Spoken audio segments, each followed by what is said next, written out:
He joins us live now from Tel Aviv. Welcome, sir, and thank you for joining us. I know it is late there, but let's just talk about all the breaking developments. Right now, Iran is lobbing missiles and sending drones at their Muslim neighbors, but not at Israel. Why? Thank you for having me, Liz. Well, Iran's been the bully of the neighborhood for 47 years. They've not only been calling death to America and death to Israel for 47 years and killing thousands of Israelis and Americans over these years, they've murdered 52,000 Iranian civilians on the streets of Tehran, and they're hitting their neighbors as well. They're the bullies of the neighborhood, and that needs to come to an end. But why not Israel? I mean, Israel has always been Iran's stated enemy. They wrote on their missiles in Arabic, "Death to Israel." Israel should be wiped out of the history books.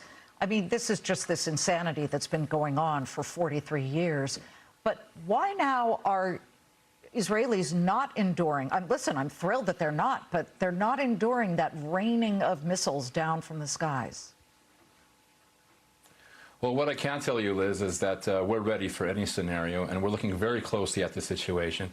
And if Iran does make the mistake of attacking Israel, it will be a huge, huge mistake.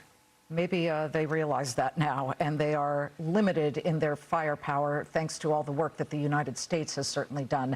Let's talk a bit about this truce that's no longer in play. It's very clear that the Memorandum of Understanding, which had been signed June 17th, so we're talking 33 days ago, Iran says it's no more, and President Trump says, forget it, all bets are off. 9 days straight of the U.S. sending firepower across Iran. So what do you think is the next step?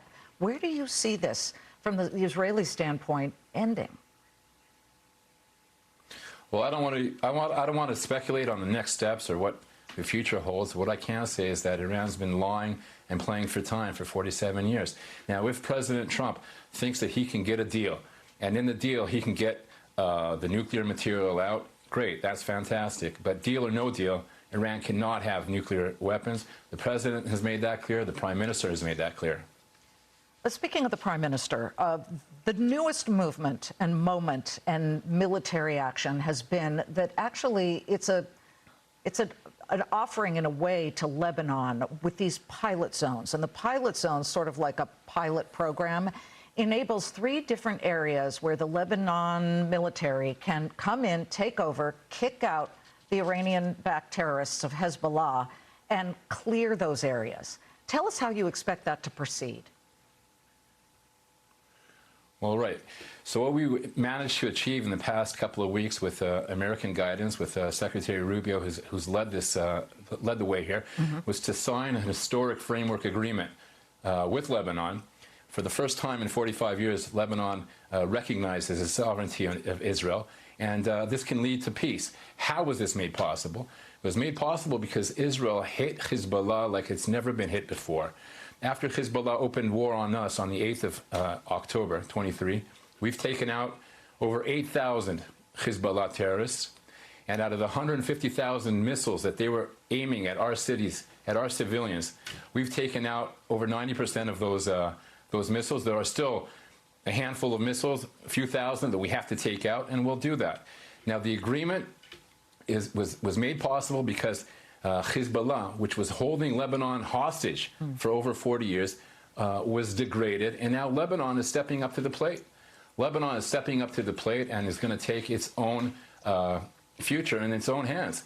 Now, there are a couple of pilot zones that we're going to see if they can actually get the job done in those pilot zones, and we're going to move forward in that respect.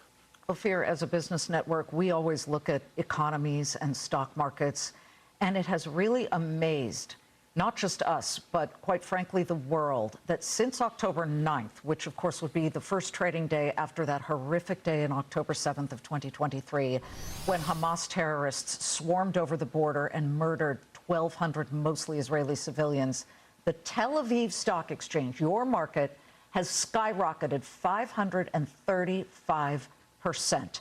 What does that tell you? How does business continue to thrive in Israel when Israel is under this unbelievable pressure and relatively constant attack? Well, what that tells you is that we're winning. We're winning big time on all 7 fronts. After Hamas attacked us on the worst attack since the Holocaust, murdering 1,200 people, we fought back. We fought back on 7 fronts. We brought Hamas to its knees. We've hit Hezbollah like it's never been hit before. We took out Assad's army. We hit the Houthis. And we also brought Iran to the weakest point ever. Iran is the weakest it's ever been, and Israel is the strongest it's ever been. And the smart money recognizes that. Ophir, keep us posted. We know there is so much activity. We know that U.S. refueling planes are there at Ben Gurion Airport.